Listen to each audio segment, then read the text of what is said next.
Okay, I wanted to make another NBA video here, and I guess I'm going to touch on several topics in a long video. Maybe I'll try to keep it to 20 minutes rather than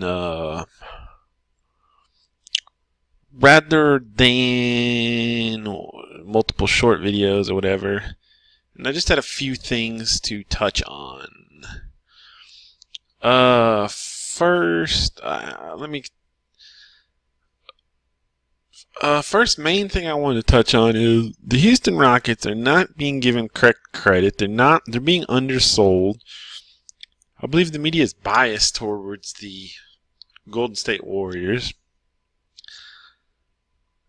And not just because they think the Golden State Warriors are good, but because they want the Warriors to win, I believe, not just that they think they will. You know, when I say biased, I mean that they have a rooting preference. But nobody's giving the Rockets credit, and I don't get it. You know, you see so many in the media just giving them no credit. Why? You can go down every stat. Here's my point. You can go down every advanced stat, not just basic stat. And the Rockets are right there, if not better than the Warriors, you know. I don't get this idea that somehow the Warriors is the 500-pound gorilla in this matchup. They're not. The Rockets, if anything, have that claim. They won more games in the regular season. You know, I don't get why so many are. I think they're wishing. They're wishful thinking. Oh, it's going to be a blowout for Warriors. No, you hope it is, but I got news for you, buddy. It's not. The Rockets got home court for a reason, you know. One of the biggest guys that I've noticed is just so sold in the Warriors is Rob Parker on Fox. I like listening to his show with Chris Broussard. And he'll just, the Rockets ain't winning, blah, blah, blah, blah, blah. Just like it's a fact, and I don't get it. The Rockets have tons of talent. They have Chris Paul. I'm rooting for them, no doubt. I'll make myself clear. But I think they're going to do it, and I just don't, what I don't understand is this weird opinion that somehow Golden State is head and shoulders. Okay, if you think Golden State's going to win, okay. But there's no factual evidence that Golden State is massively better than Houston. They're just, a lot of the pundits seem to want there to be, but there's not. And you even look at the season series. If I recall, Houston won 2 out of 3. And I believe they took 1 in Golden State, again, and the loss was probably a close game, if I remember. There's just, the Rockets are loaded with talent. They have Chris Paul now. Chris Paul now has a decent coach. That's what Chris Paul never had. And I don't know. Maybe Golden State's going to beat him in 5 or something. But I don't. People are really short selling the Rockets, and I'm here to say stop doing that. Second thing I guess I wanted to talk about is the conspiracy by the Golden State Warriors to stop LeBron from winning titles, because that's what it is. It's a conspiracy. I saw today that, what do you know? Klay Thompson is going to take a $50 million discount to re-sign with Gold. Ridiculous, Golden State, all these guys, they're taking big discounts. Durant already took a big discount. Now Klay Thompson's going to take, just to keep that team together, just to try to deny LeBron James titles. And that's no mistake. That's why they're doing it, Now, I'm not even going to say that. I'm just going to say it's a conspiracy against LeBron James, because it is. And to me, LeBron has got to fight fire with fire. He's got to. Golden State's going to play this way. They're going to play dirty, They're going to take huge discounts just to, they're going to personally lose tens of millions of dollars just to try to deny LeBron more titles. That's why they're doing it. So if they're going to do that, LeBron's got to fight fire with fire, and LeBron's got to go. He's got to go form the biggest super team he possibly can, and So I've been hearing some more. I don't know. You go from commenter to commenter. They'll be all over the place. Some people say he has almost no chance to go to Houston. Some people will act like it's a very high possibility. I know Clay Travis is putting it out there that Houston's the best place for LeBron, and it's not even close. He was putting that on in his show the other day. That Houston's it. Houston's number one with a bullet for LeBron, and Clay doesn't like LeBron, but he was putting that out there, which I thought was interesting because I think the mood recently, before they got boinked in the playoffs was that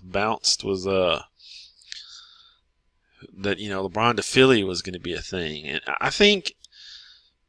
I don't know, but my point is LeBron needs to go to Houston then, or second place Philadelphia, because he needs to form the biggest super team possible, because to fight what Golden State's doing, because it's ridiculous, he needs to fight fire with fire.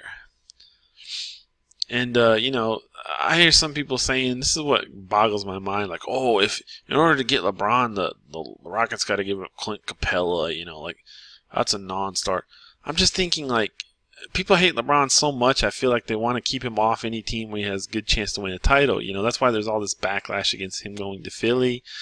Probably if you polled Philly fans, the majority would not want LeBron to go there, which is insane, I hear so many reasons. Anywhere he wants to go, you're going to hear a lot of negativity towards it. And the negativity towards he says, oh, they'd have to lose. And I'm just like, in what galaxy is losing Clint Capella for LeBron James? Who wouldn't do that? We're losing the forest for the trees here.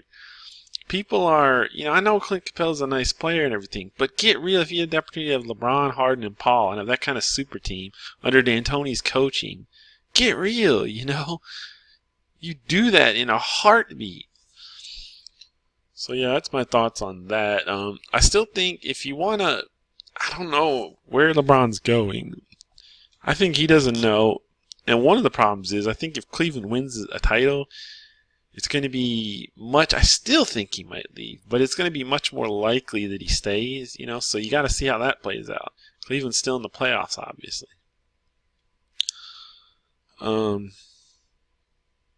So, you need to see how that plays out. If he loses, then I think odds are like 95% that he goes from Cleveland, because what is Cleveland going to have? The one thing they do have that I think he likes is that he basically runs it, and there's nobody with any power. Tyler doesn't have any power.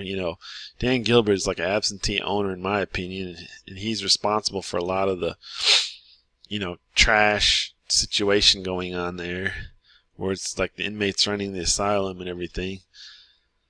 And there's no head coach with authority or anything like that in Cleveland. And so, but yeah, so LeBron, I mean, to me, probably if I could just pick, I would say, I'm reticent because it does put you in the West. That's much more difficult. But honestly, my thoughts have even changed. Like going into this year, I was saying, look, no way you can go to the West. No way you can go to the West because there you've got Houston that's incredibly strong. As far as like going to the Lakers especially, because then you'd have to fight through Houston that's incredibly strong, Golden State that's incredibly strong, and earlier I was looking at Minnesota. I thought they were going to come hard with Karl Anthony Towns. I looked at Minnesota as sort of the analog of Philly in the West, loaded with young talent. Jimmy Butler, Karl Anthony Towns, Andrew Wiggins, and Coach Thibodeau, I thought would get him playing hard eventually. But you look now, and the shine's off Minnesota, and I'm changing my opinion on Wiggins. I was always a big Wiggins fanboy, and I said trading him for Love was stupid.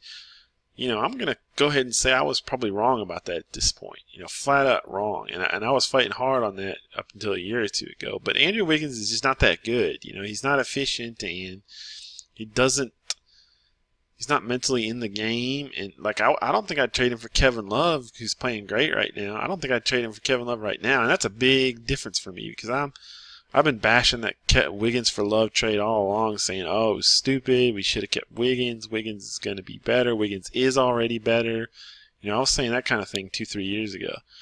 But now I gotta say, hey, I was wrong. Kevin Love's looking good right now. I'm loving this. LeBron, the clear number 1. Love the clear number 2. Cavs team. I think with Irving, you had a certain amount of conflict there. And so yeah. I guess I'm just throwing a bunch of various thoughts into this video. I'm thinking some of these should probably be their own videos, but so yeah, where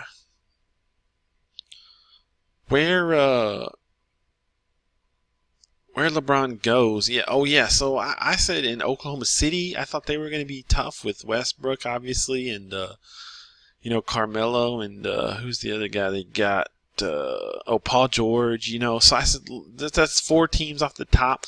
Well, it basically looks like Oklahoma City flamed out, and Paul George probably won't even be back. I would assume.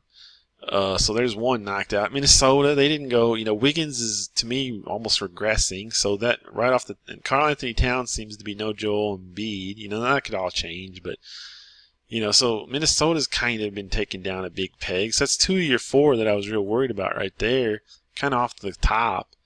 So now you just got to worry about Houston and Golden State. And if you go to Houston, you don't have to worry about Houston, obviously. And at that point, you're worried about Golden State. You could look at it like you're worried about Golden State one way or the other. You're either going to meet them in the finals if you stay in the East, or you're going to meet them before the finals if you go to the West. But it doesn't really matter because either way you're going to have to beat them. If you could look at it this way anyway, you could look at it as Golden State's the ultimate team you have to beat to win the title. Now you'd have to go on and beat some team from the East.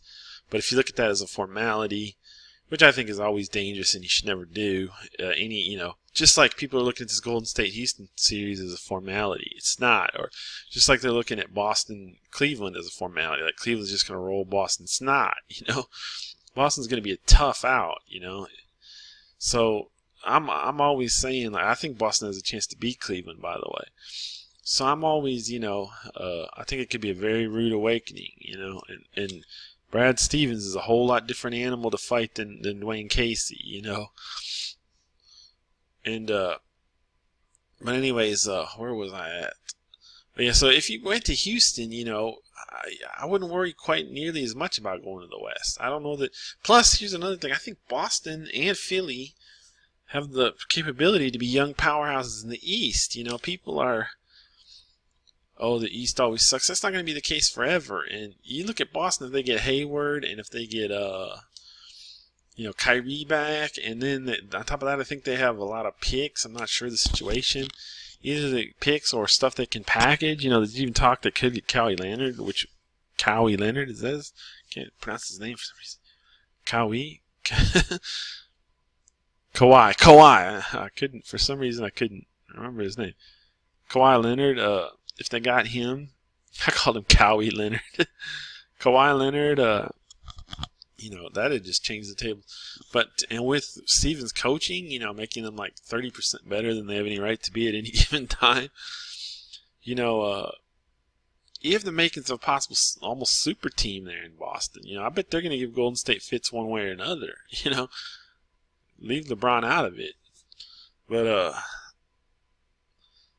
so and then you got Philly coming up hard, with Embiid and Simmons, and they got this Markelle Fultz, I think, is still going to turn into something. Personally, I'm big on Fultz.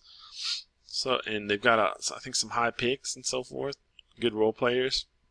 Do you see what I mean? You can't just going into the season, I would have said, oh man, the West, or even early in the year, the West is brutal, the East is cakewalk. Now, can you really say that? Boston's not going to be a cakewalk next year. They're going to be loaded for bear. And, Philly's up and coming. If you went to Houston, I would think the West would not be such a big deal. Now, if you went to the Lakers, that's where you have problems. Because then you've got to fight through Houston. You've got to fight through Golden State. You might have to play both of them in the same playoffs. Now you're in some issues. You don't have near as much talent on the Lakers. But my thing with LeBron leaving is he hasn't had a good coach, and that's what's really holding him back. And wherever he goes, out of all the options that he has, unless they change coaches, which I think only the Sixers are really in danger of changing coaches right now, in any danger at all, because there's been a lot of criticism on Brett Brown lately. But other than that, wherever out of those, assuming he goes to either Houston, the Lakers, or Philly, I think LeBron will be much, much, much, much better off, and that team will be much more successful than people expect. Like I expect him to win 60 games LeBron's first year. I think people are way underselling how much impact having a decent coach is going to have on LeBron. I always look at it as Eric Spoelstra is the only decent coach LeBron's ever had, and he won titles 50% of the years he was there. He won them 2 out of 4 years. Not a bad ratio, So yeah, that's my thoughts. And like I said, I think though, staying in Cleveland, we got to see how this playoffs go first. I think if he wins the title, he may stay. And, I don't know. There's been talk they could package Love in the pick for something. I don't know what you do there. But the way Love's playing, would you want to, So, and yeah, I do think it's a conspiracy to stop LeBron from winning championships. None of the talking heads are going to talk about this. Michael Jordan never had no deal with this. If all the the Warriors are going to stay there, then the only thing you can count on to eventually stop them is age, which they are getting. I remember 538 first pointing it out that Curry and Durant are both, I think, 30-ish right now, 29, 30. And they're pointing out that's the age where like nagging injuries start to come in a little more. They're basically coming out, Golden State, people don't think of Golden State as being old at all, but they're kind of getting to that point, just a little. So, but if all these Warriors are going to take huge discounts so that the team's not going to be broken up naturally by salary issues like every other team does, but the Warriors are somehow immune from because we got to stop LeBron from winning those titles, then like I said, you're just going to have to wait for age, but that may not be too much longer, I mean, you look at the way Boston's coming, take LeBron out of the situation, pretend he's not in the league. I would say Boston plays Golden State hard, in the regular season, and Boston in a year could really give Golden State fits, and so that's good. I like how Golden State's a super team and impossible to beat, but already they've got a lot of competition. They've got the Rockets who are really tough, and they've got Boston coming, and whatever LeBron decides to do. So, yeah, I feel like there's something else I wanted to touch on big time, but I can't really think of it. But yeah, look out for the Rockets. I'm predicting. I want to go on record predicting that they're going to beat this is May the 13th, so before any series. If I had to make predictions, I'm predicting the Rockets to beat the Warriors.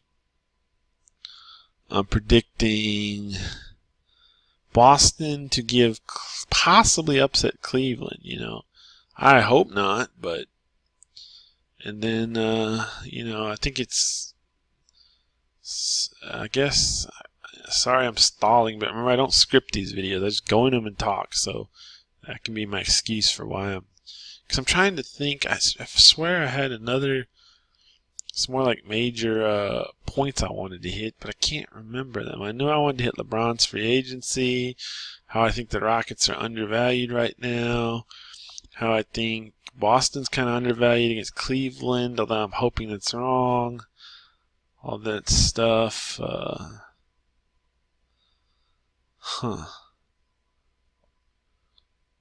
Anyways, so I guess since I can't think of what else I wanted to mention and the video's at 19 minutes, I'll just go ahead and wrap it here.